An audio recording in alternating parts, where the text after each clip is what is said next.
আসসালামু আলাইকুম। সবাই কেমন আছেন? একটি আপডেট নিয়ে এসেছি, যেটা আসলে অনেকেরই মন খারাপ হওয়ার কারণ হতে পারে। বহুল কাঙ্ক্ষিত যে ম্যাচ ব্ল্যাক লায়ন আর নবাব, এই খেলাটা হবে না।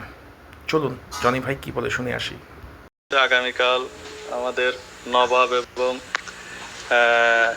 ব্ল্যাক লায়নের ভিতর যে খেলাটা হওয়ার কথা ছিল, আসলে ওই খেলাটা হচ্ছে না। এটা আমাদের পক্ষ থেকে না, আমাদের নবাব অলরেডি সমস্ত কিছু রেডি। এই ব্ল্যাক লায়ন আর কি, ওরা ওদের গরু নাকি পায়ে সমস্যা এবং ওয়েদারের কজ দেখাচ্ছে। আসলে আমরা এই যে গরু খেলানোর জন্য এই যে আমাদের নবাব পরিপূর্ণভাবে আসলে রেডি ছিল, আমরা সেভাবে তৈরি করে রাখছি। গরুটা মাঠে যাওয়ার জন্য সবাই প্রস্তুত ছিল, কিন্তু গরুও একেবারে পরিপূর্ণ আল্লাহর রহমতে সুস্থ সবল আছে। নবাব পরিপূর্ণ ফিট আছে, লড়াই লাগার জন্য পুরোপুরি ফিট আছে।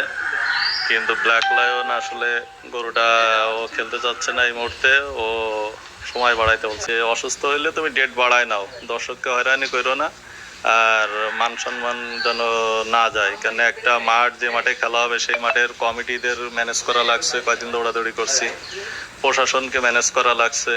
যেহেতু নাউলির একটা মাঠে খেলা বন্ধ হয়ে গেছিল, তো আমরা প্রশাসনিক দিক থেকেও পরিপূর্ণভাবে রেডি রাখছিলাম যে এই খেলাটা আল্লাহর রহমতে দর্শক নিরাশ হবে না। শেষ মুহূর্তে এসে বলতেছে যে আসলে গোটা খেলা হবে না। আপনারা শুনতেই পেলেন, জনি ভাই অনেক চেষ্টা করেছিল আসলে ব্ল্যাক লায়ন আর নবাবের খেলাটা মাঠে গড়ানোর। ব্ল্যাক লায়ন অসুস্থ, এই অজুহাতে আসলে খেলাটি হচ্ছে না। মিলন ভাই সরাসরি না করে দিয়েছেন। এখন প্রশ্ন হচ্ছে, যদি ব্ল্যাক লায়ন অসুস্থ হয়ে থাকে তাহলে মিলন ভাই অন্তত সময় চেয়ে নিতে পারতো, সময় বাড়িয়ে নিতে পারতো। তাহলে যারা দূর দূরান্ত থেকে খেলাটি দেখার জন্য এসছে তারা হয়রানির শিকার হতো না। ভবিষ্যতে যখন কেউ এই ধরনের খেলায় অংশগ্রহণ করবেন, আশা করি এই বিষয়গুলো দৃষ্টি দিবেন। ধন্যবাদ সবাইকে। আসসালামু আলাইকুম।